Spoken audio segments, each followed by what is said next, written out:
بسم الله الرحمن الرحيم. الحمد لله رب العالمين، والصلاة والسلام على أشرف الأنبياء والمرسلين سيدنا ونبينا محمد وعلى آله وصحابته الطيبين الطاهرين، ومن سلك سبيلهم وترسم خطاهم ونهج منهجهم إلى يوم الدين. أما بعد، فإن أصدق الحديث كتاب الله، وخير الهدي هدي محمد صلى الله عليه وسلم،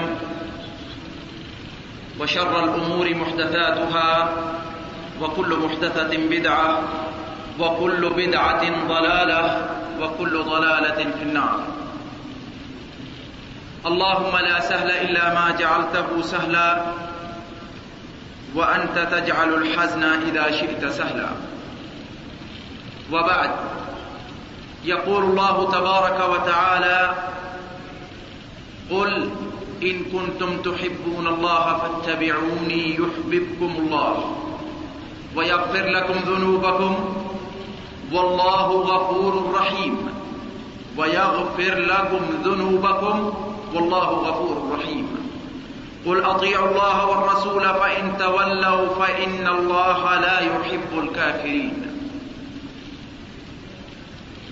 میرے عزیز بھائیوں اور دوستوں، آج کا ہمارا درس بدعت اور اس کے سنگین نتائج اس موضوع پر ہے.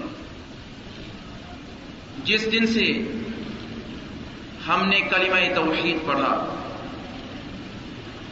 اور جس دن سے ہم نے اقرار کیا لا الہ الا اللہ محمد رسول اللہ، اس دن سے ہم نے اپنے ساتھ یہ وعدہ کیا اور اپنے نفوس کو اس چیز پر مجبور کیا کہ جو چیز رسول اکرم صلی اللہ علیہ وسلم اللہ تبارک و تعالی کی طرف سے لائیں گے اس کی اتباع کریں گے، اور جس چیز سے ہمارے رسول صلی اللہ علیہ وسلم روکیں گے اس سے رک جائیں گے. حقیقت یہ ہے، جس موضوع کو آج میں نے لیا ہے یہ واقعی اتنا خطرناک اور اتنا سنگین نتائج لاتا ہے کہ جس سے انسان یا تو فاسق بن جاتا ہے اور کبھی کبھی خارج از دائرہ اسلام ہو جاتا ہے. بدعت کو سمجھنے کے لیے اس کے مختلف پہلو پہ غور کرنا ضروری ہے. سب سے پہلی چیز، بدعت کہتے کسے ہیں؟ بدعت کیا مفہوم اپنے اندر رکھتی ہے؟ بدعت کا معنی کیا ہے؟ اس میں کوئی شک نہیں کہ کچھ افراد ہمارے تجاوز کر کے ہر چیز کو ہی بدعت کے خانے میں ٹھونس دیتے ہیں جبکہ وہ بدعت نہیں ہوتی، اور کچھ افراد ایسے ہیں کہ بدعت کو بھی بدعت کے خانے سے نکال کے اسے آئین اسلام قرار دیتے ہیں. دونوں ہی پہلو اور دونوں ہی افراد کے لوگ صحیح راستے پہ نہیں ہیں. سب سے پہلی چیز ہمیں بدعت کا مفہوم سمجھنا ہے. بدعت کس چیز کو کہتے ہیں؟ کیونکہ یہ عربی زبان کا لفظ ہے، لہذا اس کا مفہوم سمجھنے کے لیے ہمیں عربی زبان کی طرف ہی لوٹنا ہوگا. یہ لفظ بدع کے فعل سے لیا ہوا ہے، بے دال عین، اور اس فعل کے اساسی معنی ہوتے ہیں کسی چیز کا نیا رخ اختیار کرنا. کوئی چیز جب اپنی لائن سے ہٹ کر کوئی دوسری لائن اختیار کرے تو عرب اسے کہتے ہیں بدع. اسی ضمن میں کہتے ہیں ابدعت الناقہ یا بدعت الناقہ. اونٹنی جب اپنی چال جس پہ وہ چل رہی تھی اس سے ہٹ کر کوئی دوسری چال چلنے لگے، گویا کہ وہ آہستہ چل رہی تھی تو دوڑنے لگے، اور اگر وہ دوڑ رہی تھی تو دوڑ سے روک کے وہ آہستہ چلنے لگے. یا وہ چلنے سے عاجز ہو جائے، تو اس حالت میں عرب کہتے ہیں بدعت الناقہ وابدعت۔ اور اسی معنی کو لیتے ہوئے قرآن مجید نے اسی لفظ کو استعمال کیا ہے رسول اکرم صلی اللہ علیہ وسلم کی شان میں، ما كنت بدعا من الرسل، آپ رسول اکرم صلی اللہ علیہ وسلم کوئی نرالی چیز نہیں ہے، کوئی نئی چیز نہیں ہے انبیاء اور پیغمبروں کی صف میں۔ پیغمبروں کا بھیجنا اللہ تعالی کا معمول ہے، اور اس انسانی مخلوق کو راہ راست پہ لانے کے لیے انبیاء کا بھیجنا اللہ تعالی نے اپنے ذمہ لیا ہوا ہے، کیونکہ اللہ تبارک و تعالی کسی مخلوق کو بغیر اس کے گناہ کیے اس کو کبھی عذاب نہیں دیتا، اور جب تک اسے گناہ سے بچنے کے لیے پورا انذار اور سارے راستے اس کے سامنے نہ لیے جائیں اور نہ لائے جائیں کہ بھائی یہ آپ نے نہیں کرنا، اس وقت تک انسانی عقل بھی کسی کو عذاب دینے کے لیے یا اس کو مواخذہ کرنے کے لیے اجازت نہیں دیتی۔ مثال کے طور پہ میں اگر آپ کو کہوں کہ بھائی اگر آپ نے یہ کام کیا تو آپ کے اوپر اتنا جرمانہ ہوگا، تو یقیناً مجھے چاہیے کہ جتنے راستے اس کام تک پہنچاتے ہیں اس غلط کار تک اور اس غلط راستے تک میں سارے آپ کو سامنے بیان کر کے رکھ دوں، تبھی آپ بچ سکیں گے۔ لیکن اگر راستے میں چھپا کے رکھوں اور پھر کہوں کہ بھائی اس سے بچنا، عقل اس چیز کی اجازت نہیں دیتی۔ تو بدعت کا لفظی معنی ہو گیا کوئی نئی چیز ایجاد کرنا جو پہلے موجود نہ ہو۔ اب آتے ہیں بدعت کے شرعی معنی میں۔ شریعت نے کس چیز کو بدعت کہا ہے؟ شریعت میں بدعت اس چیز کو کہتے ہیں یا اس کام کو کہتے ہیں جس کو آپ بنقطہ عبادت کریں اور اس کی اجازت شرع اسلام میں نہ ہو۔ کوئی کام بطور عبادت کریں اور اس کا وجود اور اس کی اجازت ہمیں رسول اکرم صلی اللہ علیہ وسلم اور قرآن مجید میں نہ ملتی ہو۔ مثال کے طور پہ ہم سبھی جانتے ہیں کہ مغرب کی نماز کی 3 رکعتیں ہیں جو فرض ہیں۔ کوئی فرد کہتا ہے کہ نہیں بھی میں نے عبادت ہی کرنی ہے تو 3 کی بجائے میں 4 ادا کرتا ہوں، 4 زیادہ ہے۔ تو اس نے اب اضافہ کیا اور جس چال پہ وہ چل رہا تھا 3 والی اس سے چھوڑ کے اب اس نے ایک اور چال اختیار کی یا ایک اور راستہ اختیار کیا، جبکہ دوسرا راستہ پہلے سے زیادہ کٹن ہے اور پہلے سے زیادہ سنگین ہے اور پہلے سے زیادہ جہد اور مشقت طلب ہے۔ کیا اس چیز کو شریعت قبول کرتی ہے؟ جو کام عبادت کی نگاہ سے کیا جائے اور شریعت اس کی اجازت نہ دیتی ہو اسے شریعت میں بدعت کہا جاتا ہے۔ چند مثالیں میں آپ کے سامنے پیش کرتا ہوں۔ شریعت نے آپ کو لمبے چولے پہننے کی اجازت نہیں دی۔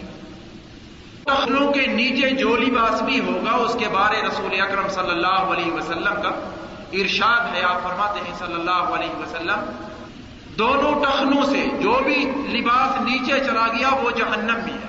صاف ظاہر ہے لباس تو جہنم میں نہیں جائے گا، لیکن لباس پہننے والا ہی جہنم میں جائے گا۔ رسول اکرم صلی اللہ علیہ وسلم کے افعال مبارکہ میں یہ ہے کہ آپ سینے پر نماز کے اندر ہاتھ باندھ کے کھڑے ہوتے تھے۔ اب اگر کوئی فرد عبادت کی نقطۂ نگاہ سے نماز کے اندر ہاتھ کھول کے نماز ادا کرتا ہے تو یقیناً وہ بدعت لایا ہے۔ تو لہذا بدعت کا ایک عام مفہوم جو سامنے آیا وہ یہ ہے کہ کوئی فعل کوئی کام آپ بطور عبادت کریں اور اس کی اجازت شریعت میں نہ ہو۔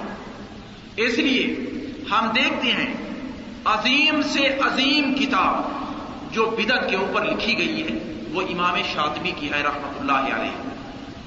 ابھی تک میں نے اس کا اردو ترجمہ نہیں دیکھا، 2 جلدوں میں ہے۔ امام الشاطبی کی کتاب ہے الاعتصام بالسنہ، سنت کو پکڑنا، کیونکہ جو ہی انسان سنت کو چھوڑتا ہے فوراً وہ بدعت میں جاتا ہے۔ اس سے قبل کہ میں بدعت کے مختلف پہلو آپ کو بتلاؤں، ایک ذہن میں سوال اٹھتا ہے، اور وہ عموماً ہر ذہن کے لیے کبھی نہ کبھی کسی نہ کسی موقع پہ ضرور اس کے سامنے آتا ہے۔ جب بدعت کا معنی ہے نئی چیز کا ایجاد کرنا بطور عبادت، یہی مفہوم ہے بدعت کا مختصر۔ تو لہذا اب اگر ہم غور سے دیکھیں، وحی رسول اکرم صلی اللہ علیہ وسلم کے فوت ہونے سے صلی اللہ علیہ وسلم ختم ہو گئی۔ وحی کا معنی تھا کہ ہمارے جتنے مشکلات زندگی ہیں ان سب کو حل کر کے دینا، جبکہ مشکلات زندگی ختم نہیں ہوئی رسول اکرم صلی اللہ علیہ وسلم کے لحوق رب جل وعلا سے۔ رسول اکرم تو اپنے رب کے پاس چلے گئے صلی اللہ علیہ وسلم، لیکن زندگی کی مشکلات، زندگی کی تجدید، اس کے اندر مختلف پہلو وہ تو ابھی تک باقی ہیں۔ تو لہذا ان کے لیے کیا حکم ہے؟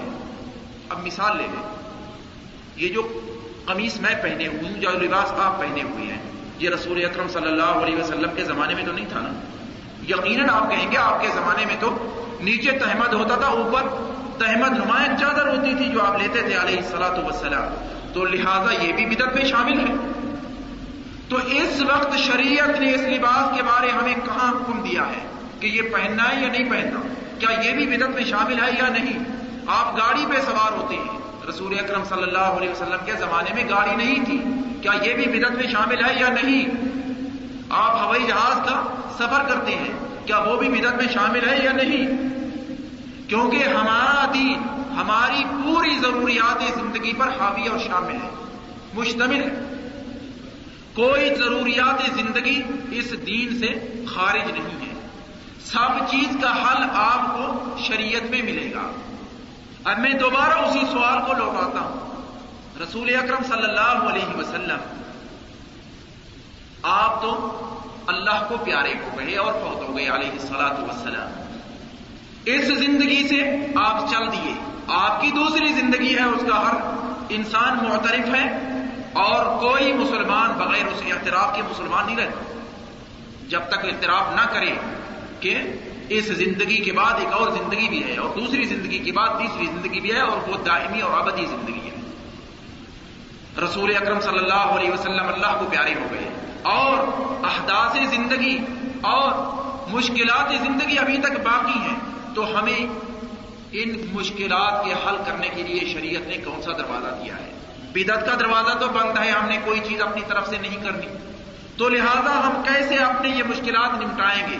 اس کے لیے یاد رکھیے شریعت نے ایک بہت بڑا دروازہ کھول دیا ہے۔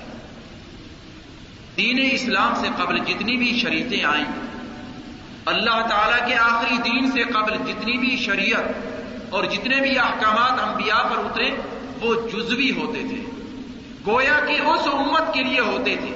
اس کے بعد والی امت اور اس نبی سے بعد میں آنے والا نبی اگر اس کے اوپر اس حکم کا اقرار اترتا کہ اس کو باقی رکھیں تو باقی رہتا، ورنہ منسوخ ہو جاتا۔ لیکن اس امت پہ وہ جزوی احکام نہیں اترے بلکہ کلی احکام اترے ہیں۔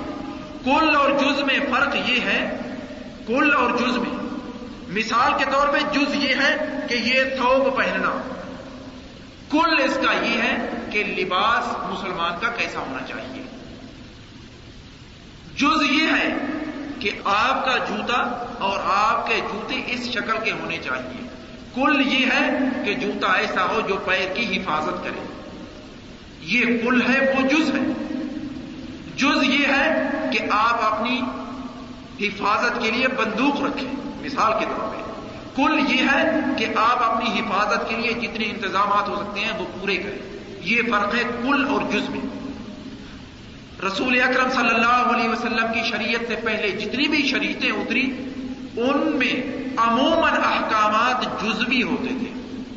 رسول اکرم صلی اللہ علیہ وسلم پہ جو شریعت اتری ہے اس کے احکامات اور اس میں احکامات کلی ہیں، جزوی نہیں ہیں۔ گویا کہ جزئیات جتنی آپ کے زمانے میں موجود تھی یا جو مختلف زمانوں میں آنے والی ہیں ان سب کے لیے قاعدہ کلیہ موجود ہے، ان سب کو اٹھا کے ان کے اندر اندراج کر دیں، اگر یہ چیز اس کے اندر داخل ہو جائے تو یہ چیز جائز ہے۔ اب میں ایک مثال سے آپ کے سامنے اس قاعدے کی توضیح بھی کر دیتا ہوں۔ لباس کا اسلامی اصول کیا ہے؟ اس سے پہلے جبکہ میں اس کے اوپر پورا ایک درس بھی دے چکا ہوں۔ اسلامی لباس کے لیے یہ نہیں ہے کہ آپ شلوار قمیص میں ہوں، یا عرب کے لباس میں ثوب اور اوپر رومال اور اس کے درمیان ٹوپی اور نیچے بنیان اور نیچے سلوار، یہ پورا ہونا چاہیے، یہ کوئی شرط نہیں ہے، بلکہ اسلام نے کچھ شروط رکھی ہیں لباس کے لیے، اسلامی لباس کے لیے۔ وہ شروط جس لباس میں پائی جائیں گی وہ لباس اسلامی کہلائے گا، چاہے وہ ایک ٹکڑے کا بنا ہوا ہو یا 2 سے ہو یا 4 سے ہو یا 6 سے ہو۔ اور اس کی موٹی موٹی شرطیں یہ ہیں کہ وہ آپ کا جسم ڈھانپے، آپ کے کسی حصے کی عورت کو ظاہر نہ کرے، گویا کہ ننگ کو، اور جہاں فتنہ سامنے آئے اس حصے کو ظاہر نہ کرے اور نمایاں نہ کرے۔ تیسری شرط اس کے اندر آپ کو وہ تکبر تک نہ لے جائے۔ 3 شرطیں ہیں لباس کی اسلام کے اندر، موٹی 3 شرطیں۔ یہ 3 شرطیں جس لباس میں پائی جائیں گی اسے ہم اسلامی لباس کہیں گے۔ اب انڈونیشیا والوں کا لباس دیکھ لیجیے، پاکستان کے لباس سے مختلف ہے۔ آپ پاکستان اور ہندوستان کے لباس کو دیکھ لیں، وہ انڈونیشیا کے لباس سے مختلف ہے۔ آپ ذرا آگے آ جائیں عرب کے علاقوں میں تو ان کا لباس مختلف ہے۔ ذرا سودان میں چلے جائیں تو ان کا لباس بھی مختلف ہے۔ ان کا لباس تو یوں ہے کہ جو بھی ان کا قمیص ہے لمبا ضرور ہے، اس کے آگے بھی ایک جیب ہے اور پیچھے بھی ایک جیب ہے، چاہے تو اسے آگے سے پہن لے اور چاہے تو پیچھے سے استعمال کر لے، دونوں سائڈیں اس کی استعمال ہوتی ہیں۔ اسلام نے جو اٹل اصول دیا ہے، میں لوٹتا ہوں اسی قاعدے کی طرف، اسلام کے اصول وہ کلی ہیں، جبکہ رسول اکرم صلی اللہ علیہ وسلم سے جتنے شرائع پہلے آئی ہیں، شریعتیں پہلے آئی ہیں، ان سب کے اندر اصول کلی کم اور جزوی زیادہ۔ لہذا اب جب زندگی کے مشکلات متجدد ہیں، ان کے لیے ہمیں حکم ملتا ہے یا نہیں؟ ضرور ملتا ہے۔ کیوں؟ کیونکہ ہمیں جو قاعدہ ملا ہے اللہ تعالیٰ کی طرف سے وہ کلی ہے۔ لباس چاہے وہ اس حالت میں ہو یا جو اس وقت پاکستانی پہنتے ہیں، اور ممکن ہے آگے چل کے وہ 2 کی بجائے 3 ٹکڑوں کا ہو جائے، ممکن ہے 3 کی بجائے 4 کا ہو جائے، اس کا شریعت میں حکم موجود ہے یا نہیں؟ یقیناً موجود ہے، کیونکہ شریعت نے اٹل اصول دیے ہیں۔ تو لہذا بدعت کی کوئی گنجائش باقی شریعت نے نہیں رکھی۔ اس لیے ہم دیکھتے ہیں کہ رسول اکرم صلی اللہ علیہ وسلم آپ اپنے ہر خطبے میں یہی کہتے تھے علیہ الصلاۃ والسلام، بدعت سے پناہ مانگتے تھے، اے اللہ مجھے بدعت کی طرف نہ لے جاؤ۔ وَكُلُّ بِدْعَةٍ ضَلَالَةٍ، یہی کہتے تھے کہ ہر بدعت گمراہی ہے۔ وَكُلُّ ضَلَالَةٍ فِي النَّارِ، اور ہر گمراہی جہنم لے جانے والی ہے۔ یہ تو ہے بدعت کا مفہوم، و بدعت کے اوپر ایک جو سوال ابھرتا ہے اور عموماً ہر ذہن کے اندر ابھرتا ہے کہ بھائی اگر بدعت سے کام نہیں چلائیں گے تو زندگی رک جائے گی۔ میں کہتا ہوں یہ ضروری نہیں ہے، بالکل شریعت نے بدعت کا دروازہ بند کیا ہے، بلکہ اس کے مقابلے میں شریعت نے اصول دیے ہیں۔ ان اصول کے نیچے آپ جتنی جزئیات زندگی کی اور جتنے مشکلات آپ کے سامنے ہیں ان سب کا علاج موجود ہے۔ مثال کے طور پہ میں آپ کے سامنے ایک چھوٹی سی مثال رکھ سکتا ہوں۔ دیکھیے آج کے زمانے میں بیمہ ہے، ٹھیک ہے، اس کی مختلف شکلیں ہیں۔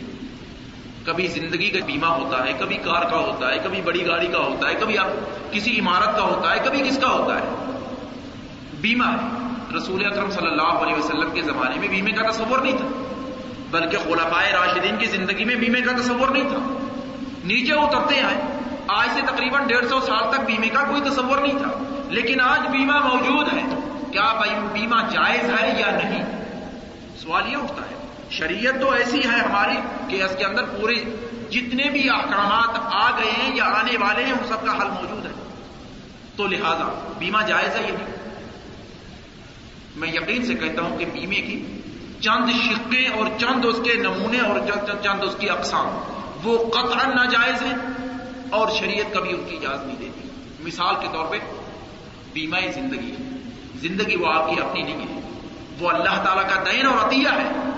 آپ کون سے ہیں کہ آپ اس کے اوپر بیمہ کرائیں اور اس کی ضمانت لیں؟ بیمہ کے معنی ضمانت کے ہیں۔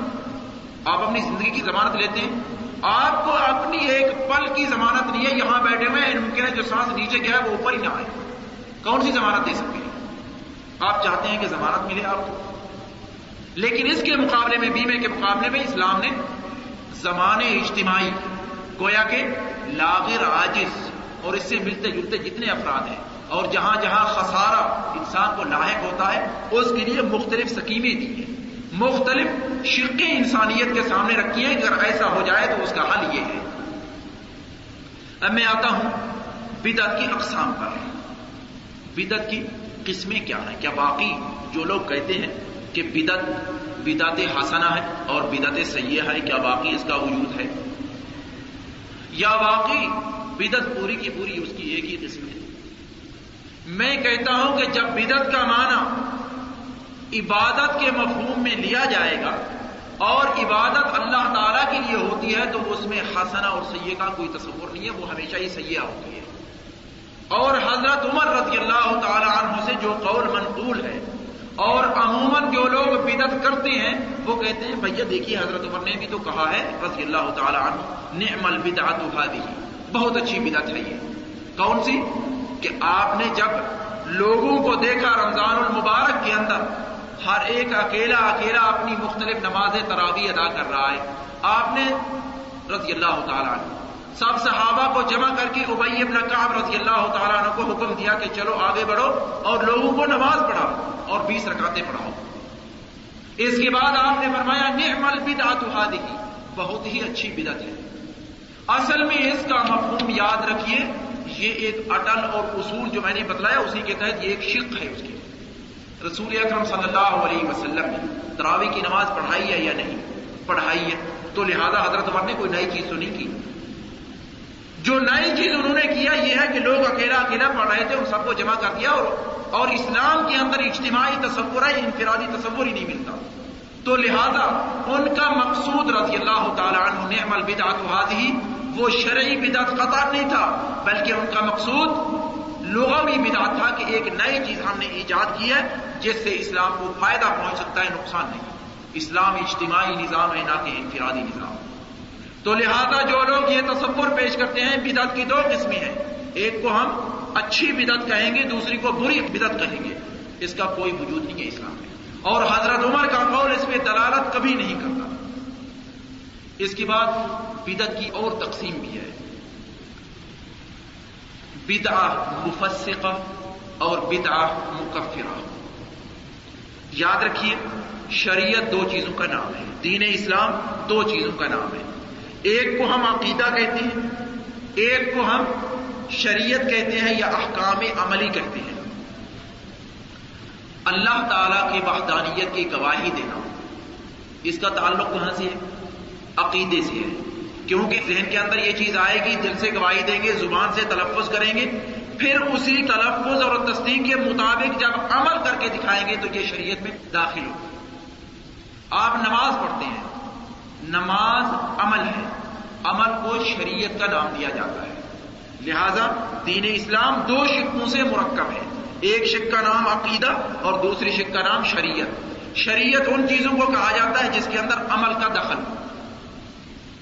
جو چیز آپ کر کے آپ اپنی آنکھ سے، ہاتھ سے یا فکر سے آگے کوئی چیز وجود میں آئے، نماز ہے، روزہ ہے، زکوٰۃ ہے، حج ہے، یہ سارے اعمال ہیں، یہ شریعت کے اندر داخل ہے. ایمان باللہ ہے، ایمان بالرسول ہے علیہ الصلاۃ والسلام، ایمان بالملائکہ ہے، فرشتوں پہ ایمان لانا، قرآن مجید سے پہلی جتنی کتابیں گزری ہیں ان پہ ایمان لانا، قیامت کے دن پہ ایمان لانا اور قضاء اور قدر پہ ایمان لانا، یہ ساری کی ساری عقیدے سے تعلق رکھتی ہیں، یہ ساری شقیں. تو لہذا اب میں پلٹتا ہوں کہ بدعت کی اقسام بتلانے کے بعد وہ یہ ہے جو بدعت عقیدے میں شامل ہوگی، جو بدعت عقیدے میں شامل ہوگی وہ یاد رکھیے یا تو آپ کو فسق تک لے جائے گی اور یا آپ کو کفر تک لے جائے گی. کم از کم اس کا نتیجہ فسق ہے، اور فاسق کی اسلام میں شہادت قبول نہیں ہے، وہ گواہی اس کی کوئی انسان قبول نہیں کر سکتا. معتقدات کے اندر اور عقیدے کے اندر جو بدعت اپناتا ہے مثال کے طور پہ وہ کہتا ہے کہ جی اللہ تعالیٰ کا تصور ایسا ہے، مثال کے طور پہ اللہ تعالیٰ نے اپنے بارے کہا ید اللہ فوق ایدیہم، اللہ تعالیٰ کا ہاتھ ان کے ہاتھوں پر ہے یا تھا. اب اللہ تعالیٰ کا ہاتھ کیسا ہے؟ وہ کہتا ہے کہ اس کا ہاتھ میرے اس ہاتھ جیسا ہے. نعوذ باللہ من ذالک. یہ اعتقاد کے اندر وہ بدعت لایا ہے. یہ بدعت اگر وہ زبانی کہہ رہا ہے اور دل سے کوئی مطمئن نہیں ہے تو یقیناً یہ فسق تک اسے لے جائے گی. اگر دل سے مطمئن ہے کہ واقعی اللہ تعالیٰ کا ہاتھ میرے اس ہاتھ جیسا ہے اور اس ہاتھ کے اندر جتنی قدرت موجود ہے، جتنی طاقت موجود ہے، اتنا ہی اللہ تعالیٰ کے ہاتھ میں ہے، تو یقیناً یہ کافر ہے. کیونکہ اللہ تعالیٰ کے ہاتھ میں تو وہ چیز ہے جو آپ پوری دنیا کے اندر دیکھ رہے ہیں. جتنی نقل و حرکت ہو رہی ہے یہ اس کے ارادے سے ہو رہی ہے، اس کے اشارے سے ہو رہی ہے. اب جب میں کہوں کہ اللہ تعالیٰ کا ہاتھ میرے ہاتھ جیسا ہے نعوذ باللہ، تو یقیناً یہ چیز کفر تک لے جاتی ہے. یہ بدعت ہے عقیدے کے اندر. میں کہوں کہ رسول اکرم صلی اللہ علیہ وسلم اعتقاد کے لحاظ سے وہ جتنے لوگ عربی زبان بولتے ہیں ان کے لیے پیغمبر ہیں، جو لوگ عربی نہیں بولتے ان کے لیے پیغمبر بن کر نہیں آئے.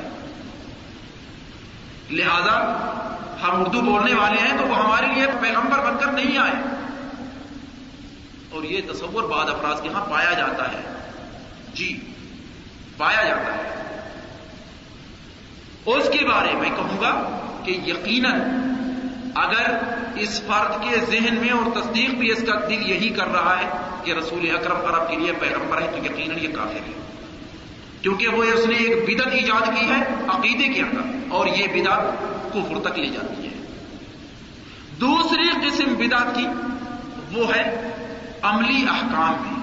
جتنی چیزیں آپ عمل میں لاتے ہیں، نماز ہے، روزہ ہے، زکوٰۃ ہے، ان کے اندر جو نئی ایجادات رسول اکرم صلی اللہ علیہ وسلم سے جو ثابت نہ وہ کرتے ہیں آپ، ان کے لیے شریعت نے اسے یا تو آپ مکروہ کہیں گے یا اسے حرام کہیں گے. یا وہ چیز مکروہ ہوگی یا وہ چیز حرام ہوگی. جو فرد عشاء کی نماز 4 کی بجائے 5 پڑھتا ہے، اس نے عملی احکام میں بدعت کا ایجاد کیا ہے، اس نے ایک حرام چیز کا ارتکاب کیا ہے. نماز کے اندر کچھ افراد ہم دیکھتے ہیں نماز یوں ہی اس نے نیت باندھی، سینے پہ ہاتھ رکھے، سینے پہ ہاتھ رکھتی اس نے اپنے آنکھیں بند کر لی. یہ چیز بعض افراد میں پائی جاتی ہے، بلکہ وہ کہتے ہیں کہ بھئی مجھے لطفی اسی میں آتا ہے. میں کہتا ہوں کہ رسول اکرم صلی اللہ علیہ وسلم سے یہ چیز ثابت نہیں ہے، یہ بدعت ہے. اور یہ بدعت مکروہات میں شامل ہے، محرمات میں نہیں. مکروہ اور محرم میں فرق یہ ہے، محرم کے اوپر آپ کو عذاب ملے گا اور مکروہ کے اوپر اس کو گناہ تو ضرور ہے وہ، لیکن اس کا گناہ اور اس کی عقوبت اتنی نہیں ہے جتنی حرام کی ہے. تو لہذا بدعت کی یہ دوسری تقسیم ہے. کبھی بدعت عقیدے کے اندر ہوتی ہے تو وہ فسق اور کفر تک لے جاتی ہے، اور کبھی بدعت عملی احکامات میں ہوتی ہے، وہ یا محرم ہوتی ہے اور یا مکروہ ہوتی ہے. اب میں اس سے آگے چلتا ہوں. بدعت کے اندر خطر کیا ہے؟ اس کے اندر کون سی چیز مضمر ہے جو اتنی خطرناک ہے کہ شریعت نے اس کے بارے اتنے موٹے موٹے اصول، اور ہر بار رسول اکرم کہتے تھے کہ وَكُلُّ بِدْعَةٍ ضَلَالَةٍ. کیوں کہتے تھے؟ کیا واقعی یہ اتنی خطرناک چیز ہے؟ یہ کوئی ایٹمی بم ہے؟ یہ مسلمان کے لیے یہ اس سے بھی بڑھ کر کوئی چیز ہے؟ میں کہتا ہوں یقیناً یہ اس سے بھی بڑھ کر ہے.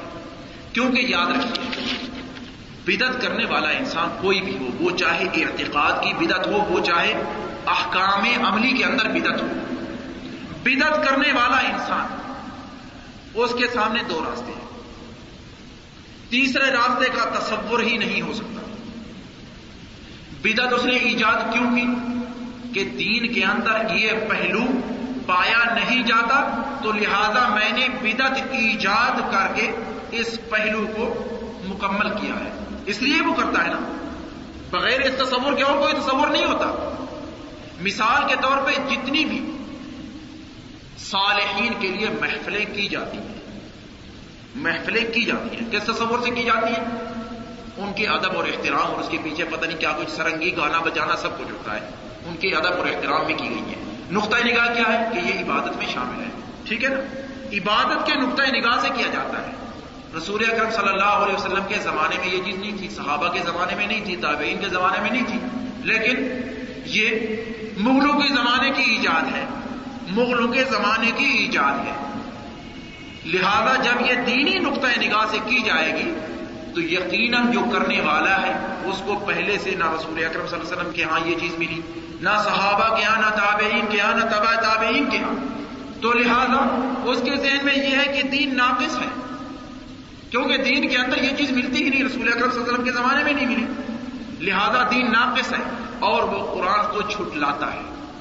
اليوم اکملت لکم دینکم واتممت علیکم نعمتی ورضیت لکم الاسلام دینا۔ اليوم اکملت لکم دینکم، میں نے آج تمہارے لیے تمہارا دین مکمل کر دیا ہے۔ جو انسان دین کے اندر نئی ایجاد کر رہا ہے وہ اس خبر کو جھٹلا رہا ہے اور اس کی تکذیب کر رہا ہے اور کہتا ہے کہ دین کامل نہیں ہے۔ اليوم اکملت لکم دینکم واتممت علیکم نعمتی، اور میں نے اپنی نعمت تمہارے لیے پوری کر دی ہے، کیونکہ دین سے بڑھ کر کوئی نعمت نہیں ہے۔ ورضیت لکم الاسلام دینا، اور میں نے تمہارے لیے دین اسلام ہی پسند کیا ہے۔ یہ تو ہے بدعت کرنے والے کا پہلا رخ کہ وہ اللہ تبارک و تعالیٰ کی اس خبر کو جھٹلاتا ہے۔ اب اس کے لیے دوسرا راستہ کیا ہے؟ اگر وہ اقرار کرتا ہے کہ نہیں بھائی دین تو کامل ہے جیسے قرآن مجید نے خبر دی ہے، میں اس کی تصدیق کرتا ہوں کہ دین کامل ہے، اس کے لیے دوسرا راستہ جو ہے وہ یہ ہے کہ وہ رسول اکرم صلی اللہ علیہ وسلم کی طرف خیانت منسوب کرتا ہے اور کہتا ہے کہ رسول اکرم صلی اللہ علیہ وسلم نے دین مکمل نہیں دیا ہمیں، ان کی طرف جو دین پورا اترا تھا اس کے اندر خیانت کر کے کچھ چیزیں چھپا لی ہیں، کیونکہ اگر ان کی طرف دین پورا اترا ہے اور انہوں نے پورا دیا ہے تو ان محفلوں کا حکم ہونا چاہیے تھا، لہذا جب ان محفلوں کا حکم نہیں ہے تو رسول اکرم صلی اللہ علیہ وسلم نے کچھ چیزیں چھپا کر رکھ دی ہیں۔ تو بدعت کرنے والے کے سامنے یہ دو ہی راستے ہیں، یا وہ اللہ تعالیٰ کے قرآن مجید کے اندر دی ہوئی خبر کو جھٹلاتا ہے یا رسول اکرم صلی اللہ علیہ وسلم کی طرف خیانت منسوب کرتا ہے، تیسرا کوئی راستہ اس کے سامنے نہیں ہے، اور یہ دونوں ہی چیزیں اسلام کے اندر کفر کے مترادف ہیں اور کفر کے مساوی ہیں۔ جو اللہ تعالیٰ کی خبر کو جھٹلاتا ہے وہ کافر ہے، جو رسول اکرم صلی اللہ علیہ وسلم کی طرف خیانت منسوب کرتا ہے وہ کافر ہے، کیونکہ اللہ تعالیٰ نے رسول اکرم صلی اللہ علیہ وسلم کی امانت کی خبر اپنے قرآن مجید میں دی ہے۔ وما ينطق عن الهوى ان هو الا وحي يوحى، وہ اپنی طرف سے کچھ نہیں کہتا بلکہ وہ وہی چیز کہتا ہے جو اس کی طرف وحی کی جاتی ہے۔ وَلَوْ تَقَوَّلَ عَلَيْنَا بَعْضَ الْأَقَاوِيلِ، اگر وہ چند جملے اپنی طرف سے گھڑ کر اللہ تعالیٰ کی طرف منسوب کر دے، وَلَوْ تَقَوَّلَ عَلَيْنَا بَعْضَ الْأَقَاوِيلِ لَأَخَذْنَا مِنْهُ بِالْيَمِينِ، ہم اسے فنا کر دیں، ختم کر دیں۔ رسول اکرم صلی اللہ علیہ وسلم کی طرف اس چیز کا تصور بھی نہیں ہو سکتا۔ میں کہتا ہوں مسلمان تو دور کی بات ہے، رسول اکرم صلی اللہ علیہ وسلم بعثت سے پہلے سب سے پہلی دعوت جو آپ نے دی تھی اس آپ نے کیا فرمایا تھا؟ آپ نے فرمایا تھا علیہ الصلاۃ والسلام، لوگوں کو جمع کرنے کے بعد آپ نے سب لوگ آپ کے سامنے ہیں، آپ نے فرمایا ارائیتم لو اخبرتکم ان خیلا بالوادی ترید ان تغیر علیکم افکنتم مصدقین، اگر میں آپ لوگوں کو خبر دے دوں کہ اس پیچھے والی وادی میں اور پیچھے والے اس پہاڑ کے پیچھے کچھ دشمن گھوڑے سوار آپ کے لیے موجود ہیں، کیا تم میری اس خبر کی تصدیق کرو گے؟ سب نے بیک زبان یہ جواب دیا تھا ما جربنا علیک کذبا، ہم نے کبھی آپ کی زبان مبارک سے جھوٹ نہیں سنا۔ گویا کہ اگر آپ نے یہ خبر دی تو اس میں بھی آپ سچے ہوں گے، کیونکہ آپ کی زبان مبارک سے کبھی بغیر سچ کے کچھ نہیں نکلا، ہمیشہ سچ ہی سچ نکلا ہے۔ تو لہذا بدعت کرنے والا اور اس کا اقدام کرنے والا اور اس پہ عمل کرنے والا انسان، کیونکہ یا تو وہ اللہ تعالیٰ کے قرآن کو جھٹلاتا ہے اور یا وہ رسول اکرم صلی اللہ علیہ وسلم کی امانت کے اندر خیانت منسوخ کرتا ہے۔ اب اس سے ذرا میں آگے چلتا ہوں۔ شریعت کے اندر وہ امر اور وہ فعل جو بدعت سے ایجاد ہوا، کیا شریعت اسے قبول کرتی ہے یا نہیں؟ اس کے بارے شریعت کا کیا حکم ہے اور مسلمان کے لیے اس کے بارے کیا حکم ہے؟ رسول اکرم صلی اللہ علیہ وسلم کا فرمان ہے، آپ فرماتے ہیں صلی اللہ علیہ وسلم، من احدث فی امرنا ھذا ما لیس منہ فہو رد، جس نے کوئی چیز ہمارے اس دین کے اندر ایجاد کی اور اس کا ہمارے ہاں سے کوئی وجود نہیں ہے، وہ مردود ہے، وہ اس کے منہ پہ ماری جائے گی، اسے مسلمان کو کبھی قبول نہیں کرنا چاہیے۔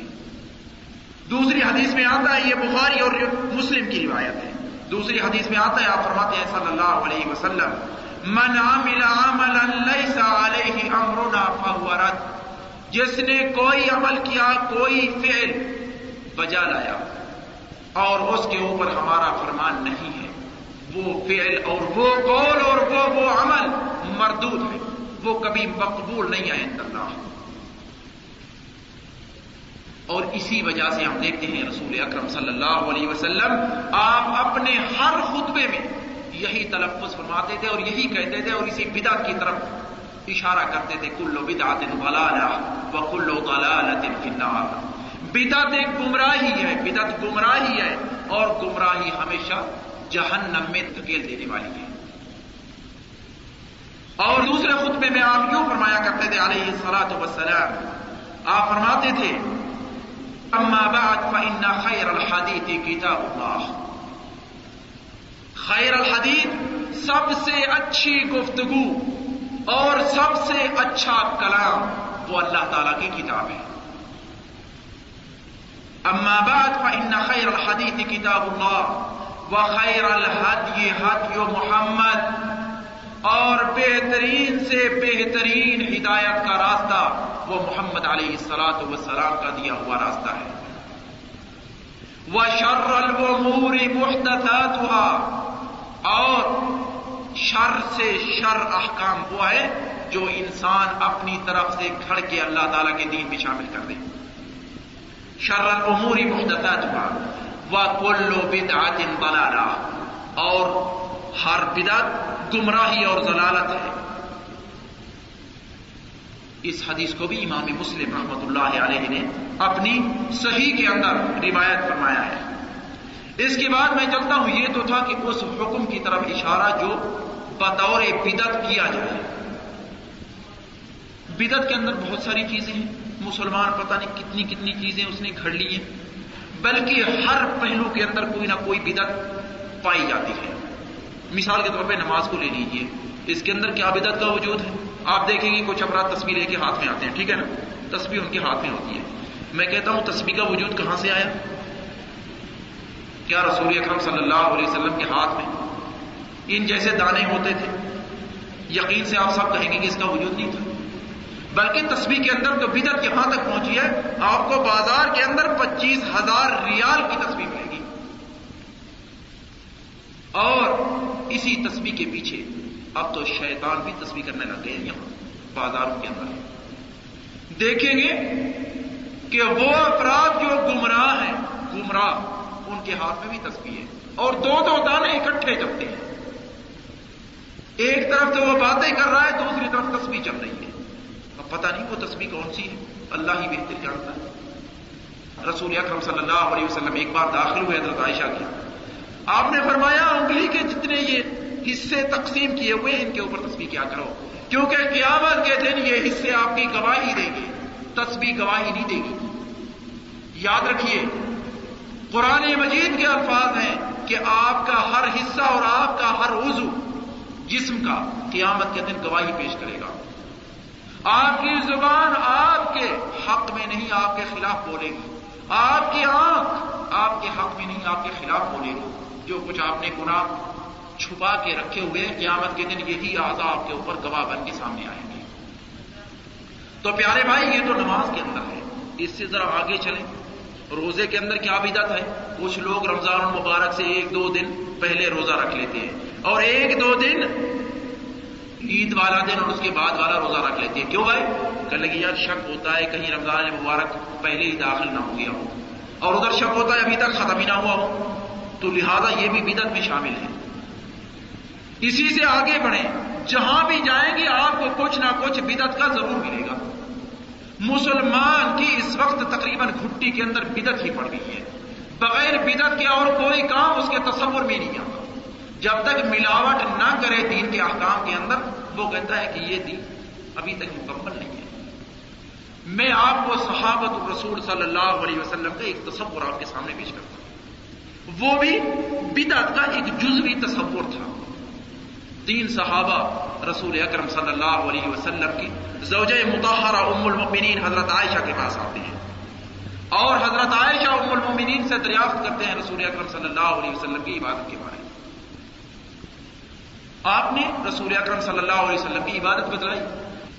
جب ان 3 صحابہ نے یہ سارے احکامات سنے اور رسول اکرم صلی اللہ علیہ وسلم کی زندگی کے پہلو سامنے آئے تو حدیث پاک میں آتا ہے فَكَأَنَّمَا تَقَالَّوْهَا. انہوں نے اس جیسی عبادت کو بہت ہی کم سمجھا اور کہنے لگے کہ وہ تو رسول ہیں، ان کے تو جتنے پچھلے اور آگے آنے والے اور موجودہ گناہ سبھی معاف ہو چکے ہیں، لیکن ہمارے گناہ تو باقی ہیں. ہمیں تو عبادت کے اندر منہمک ہو جانا چاہیے اور رات دن عبادت ہی عبادت کرنی چاہیے. ان میں ایک نے کہا میں پوری زندگی روزے رکھوں گا، کبھی افطار نہیں کروں گا. روزہ رکھنا اس سے بڑھ کر کیا عبادت ہو سکتی ہے. دوسرے نے کہا میں کبھی شادی نہیں کروں گا کیونکہ شادی کے اندر جھنجھٹ ہے، بچے ہیں، بیوی ہیں، ان سب کے لیے پھر ان کے رزق کی تلاش. تیسرے نے کہا کہ میں تو گوشت نہیں کھاؤں گا، گوشت سے پرہیز رکھوں گا. گویا کہ گوشت کا مطلب اس کے ہاں یہ تھا کہ جتنی نعمت اور نعومت میں لے جانے والی چیزیں ان سے پرہیزگاری کروں گا. ان تینوں کا کلام رسول اکرم صلی اللہ علیہ وسلم تک پہنچا. یہ ہے یہاں کہ میں آپ کو رسول اکرم صلی اللہ علیہ وسلم کا فعل مبارک بتلا رہا ہوں ان 3 افراد کے بارے میں. یہ تینوں ہی نئی چیزوں کا ایجاد ہے اسلام کے اندر. ان کا جزوی تصور موجود ہے. شادی کرنا اور نہ کرنا یہ آپ کے بس کی چیز ہے. روزے رکھنا اور نہ رکھنا، نفلی روزے رکھنا یہ آپ کے بس کی چیز ہے. لیکن ہمیشہ رکھنا، ہمیشہ شادی نہ کرنا، اسلام اس چیز کی محاربت کرتا ہے اور اسلام اس چیز سے جنگ لڑتا ہے. آپ نے فرمایا علیہ الصلوۃ والسلام ان تینوں کو جمع کیا اور باقی افراد کو بھی جمع کیا. آپ کا ہمیشہ نصیحت کے بارے یہ عمل رہا ہے، کبھی کسی فرد کو متعین کر کے نصیحت نہیں کی، کیونکہ متعین کر کے نصیحت کرنے کا معنی یہ ہے کہ آپ اس کی بے عزتی کر رہے ہیں. آپ اس کی بے عزتی کر رہے ہیں اور متعین کر کے نصیحت کرنا بے عزتی کے مترادف ہے. ایک انسان کے یا تو آپ اسے کونے میں لے جائیں علیحدہ، اس وقت تو آپ اس سے گفتگو کر سکتے ہیں، لیکن عوام میں وہ بیٹھا ہوا ہے، اس کے ساتھ 2-4 افراد مزید بیٹھے ہوئے ہیں، آپ انہیں متعین کر کے کہتے ہیں کہ آپ کے اندر یہ خامی ہے. اس وقت آپ نے اس کی بے عزتی کی ہے، آپ نے نصیحت نہیں کی. آپ کا ہمیشہ معمول رہا کہ آپ جہاں بھی نصیحت چاہتے تھے کرنا علیہ الصلوۃ والسلام لوگوں کو جمع کر لیتے تھے اور اس کے ساتھ ساتھ خطاب کرتے تھے کہ میں نے دیکھا ہے یا سنا ہے کچھ لوگ یہ کرتے ہیں. وہ 3 افراد بھی جمع ہوئے. اس کے بعد آپ نے فرمایا علیہ الصلوۃ والسلام مجھ تک پہنچایا گیا ہے کہ کچھ افراد میری امت کے یہ کہتے ہیں اور یہ کہتے ہیں اور یہ کہتے ہیں. اس کے بعد آپ نے فرمایا وہ جملے ہیں قابل غور اور مسلمان کی زندگی کے لیے نمونہ. انی اخشاکم للہ واتقاکم لہ، میں تم میں سے سب سے زیادہ پرہیزگار ہوں اور سب سے زیادہ متقی ہوں. آپ نے فرمایا اتزوج النساء، میں شادی کرتا ہوں. اتزوج النساء، انام اللیل وافطر، انام اللیل واقوم. تیسرے کے بارے اختلاف ملتا ہے روایات میں کہ اس نے گوشت کے بارے منع کی تھی یا اس نے کہا تھا کہ میں ساری رات تہجد میں گزاروں گا. معلوم ہوتا ہے اس حدیث سے کہ آپ کے اس تیسرے فرد نے تہجد کے بارے کہا تھا کہ ساری رات، جو ہی رات ہوئی میں تہجد کے لیے کھڑا ہو جاؤں گا جب تک صبح نہیں ہوگا. آپ نے فرمایا اقوم و انام، میں تہجد کے لیے کھڑا بھی ہوتا ہوں اور سو بھی جاتا ہوں.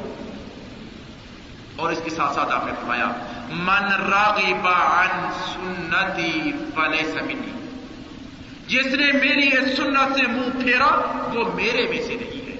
گویا کہ وہ مسلمان نہیں ہے. مسلمان کی جتنی نشانیاں اور علامات ہیں وہ اس میں نہیں پائی جاتی. یہ تو ہے پیارے بھائی جزوی تصور اور ایک معمولی سی چیز جو عبادت کے لیے صحابہ کرنا چاہتے تھے اس کے بارے بھی آپ نے منع فرما دیا کہ ایسا نہیں کرنا چاہیے، کیونکہ دائرہ اسلام پوری زندگی کا نام ہے.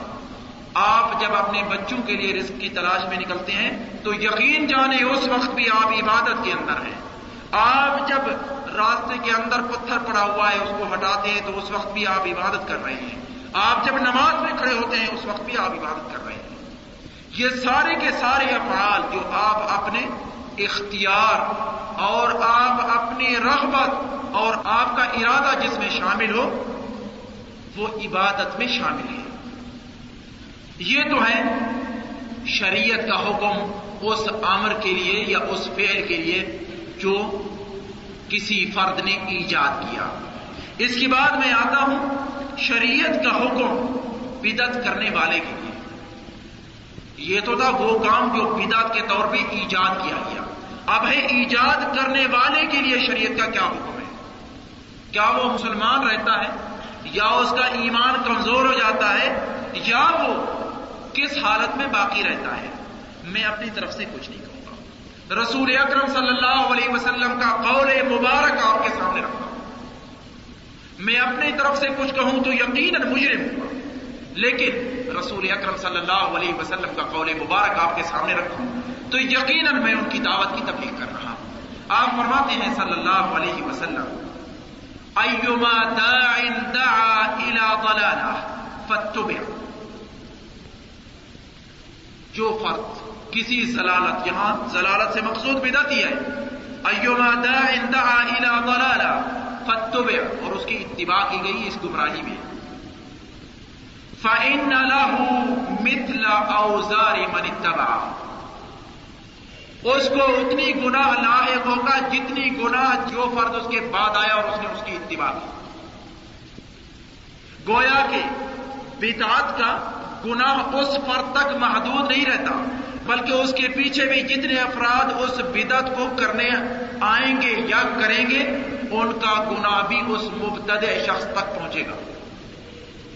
وہ ان کا شریک جرم ہے کیونکہ وہی موجد ہے اس بدعت کا. ایما داع دعا الى ضلالہ فاتبع فإن له مثل اوزار من اتبع ولا ينقص من اوزارهم شيئا.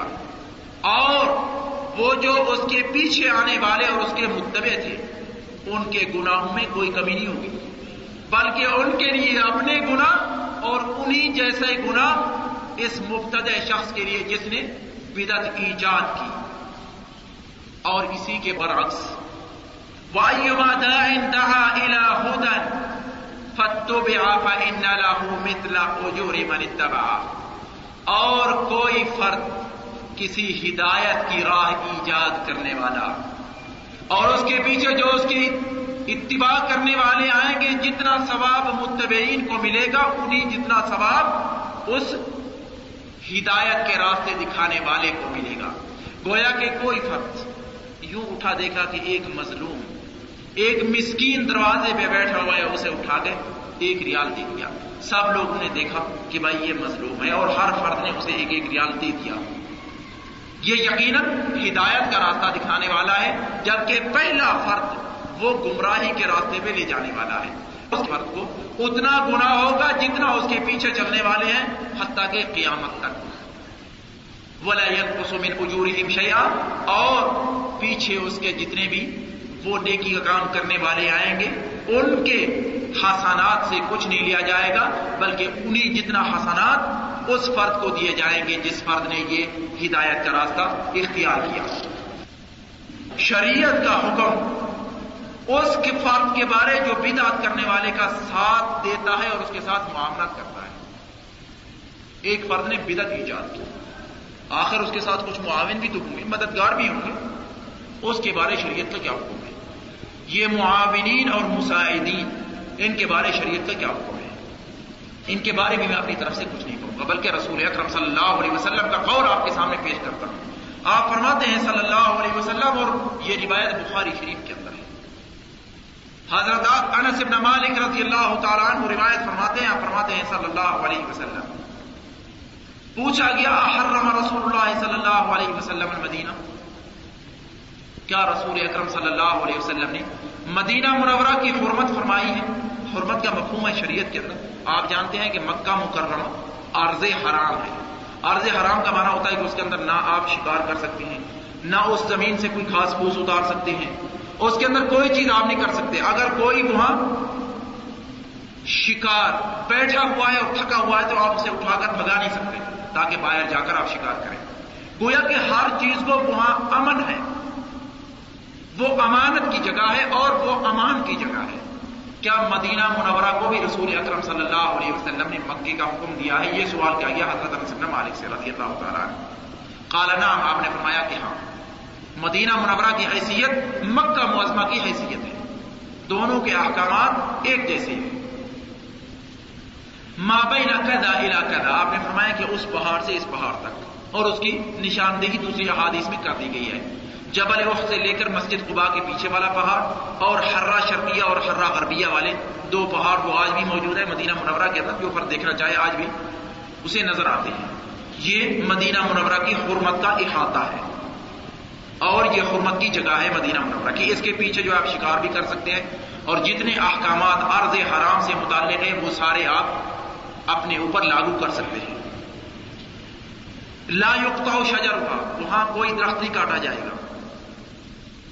من احدث فیہا حدثا، جس فرد نے کسی بدعت کا ایجاد کیا اس زمین میں، فعلیہ لعنت اللہ، فعلیہ لعنت اللہ، اس کے اوپر اللہ تعالیٰ کی لعنت ہے اور اللہ تعالیٰ کی لعنت ہے. ہم ایک دوسرے کے لیے لعنت کا لفظ بڑی آسانی سے استعمال کر لیتے ہیں، جبکہ لعنت کا تصور جو اسلام نے دیا ہے، یقین جانے اس سے بڑھ کر کوئی طاقتور لفظ نہیں ہے جو ڈرانے کے لیے استعمال کیا گیا. لعنت کے معنی اللہ تعالیٰ کی رحمت سے دوری کا مستحق ہونا.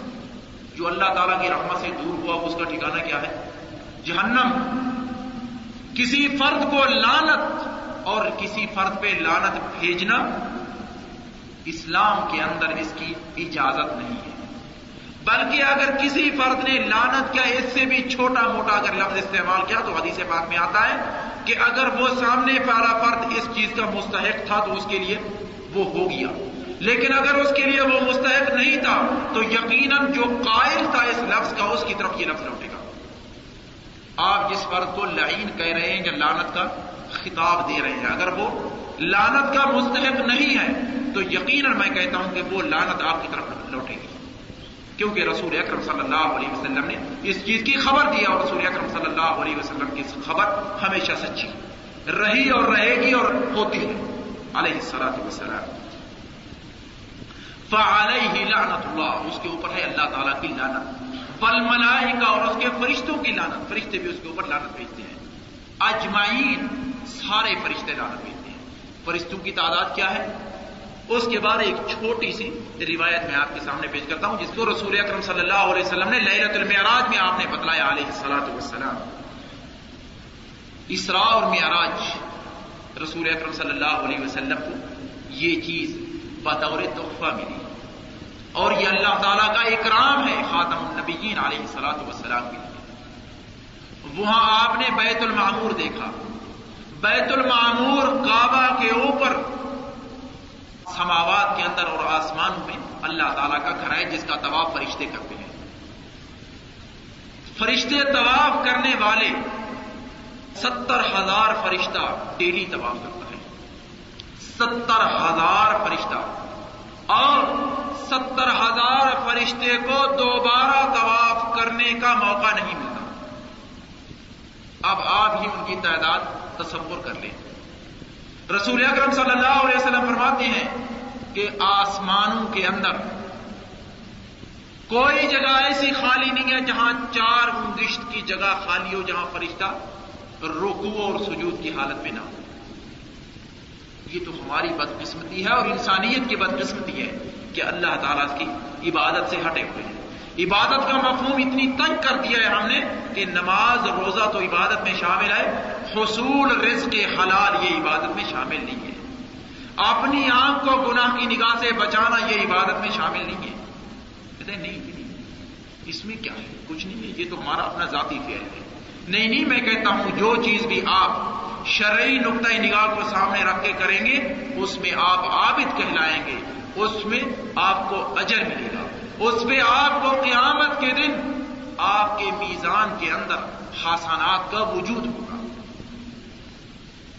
حضرت انس بن مالک نے یہ بھی کہا تھا او آوا محدثا، یا جس فرد نے کسی بدعت کرنے والے کی معاونت کی ہو یا اس کو پناہ دی ہو یا اس کے ساتھ کوئی مساعدت کا ہاتھ بڑھایا ہو، یقین جانے یہ الفاظ اور اس چیز کا حکم انسان اپنی طرف سے کبھی نہیں کہہ سکتا جب تک اس فرد کے پاس رسول اکرم صلی اللہ علیہ وسلم کی خبر نہ ہو.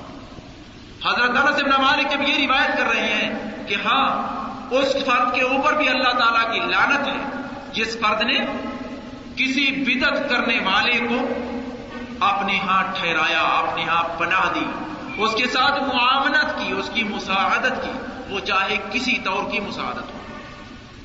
یہ سارے کے سارے افعال اس چیز کے اندر شامل ہیں کہ وہ بدعت کرنے والا اور بدعت کو یا مبتدع کی مساعدت کرنے والا دونوں ہی ایک جیسے ہیں تقریباً شریعت کے اندر. آخری نقطہ بدعت کے موضوع پہ میں آپ کے سامنے جو پیش کرتا ہوں وہ یہ ہے کہ بدعت کی روک تھام کیسے کی جائے، کیسے کرنی چاہیے یا کیسے ہوتی ہے. بدعت جب اتنی سنگین چیز ہے کہ دائرہ اسلام سے خارج کر دیتی ہے یا یہ فسق تک پہنچاتی ہے یا یہ مکروہ افعال کراتی ہے یا محرم افعال تک لے جاتی ہے، جب اتنی سنگین چیز ہے تو اس کی روک تھام کے لیے شریعت نے کیا کیا ہے؟ ہمیں پیارے بھائی، اس کی روک تھام کے لیے شریعت نے ایک اٹل اصول دیا ہے، وہ ہے رسول اکرم صلی اللہ علیہ وسلم کی سنت کو پھیلانا. جتنی سنت کو آپ پھیلائیں گے اتنی بدعت کے راستے میں رکاوٹیں ڈالیں گے. جتنی سنت سے جی چرائیں گے، سنت کی طرف نہیں آئیں گے، اتنا ہی آپ بدعت کی طرف زیادہ قریب ہوں گے. مبتدع انسان، آپ یقین سے میں بھی کہتا ہوں اور آپ بھی کہیں گے مبتدع انسان کون ہوتا ہے؟ جو سنت کے نزدیک ہو یا بدعت کے نزدیک ہو. یقیناً وہ سنت سے دور ہوتا ہے اور بدعت کے نزدیک ہوتا ہے. اس لیے ہمارے علماء رحمۃ اللہ علیہ انہوں نے ہمیشہ یہ کہا ہے کہ اگر بدعت کی روک تھام کرنی ہے تو رسول اکرم صلی اللہ علیہ وسلم کی سنت کو زیادہ سے زیادہ پھیلاؤ اور ہر کام میں جہاں سنت کا حکم ملا ہے اسے آگے بڑھاؤ. اور انشاءاللہ اللہ تعالیٰ نے اگر زندگی دی آئندہ ہفتے میں اسی سنت کی ذمہ داری اور تبلیغ دین کے اوپر آئندہ ہمارا درس ہے.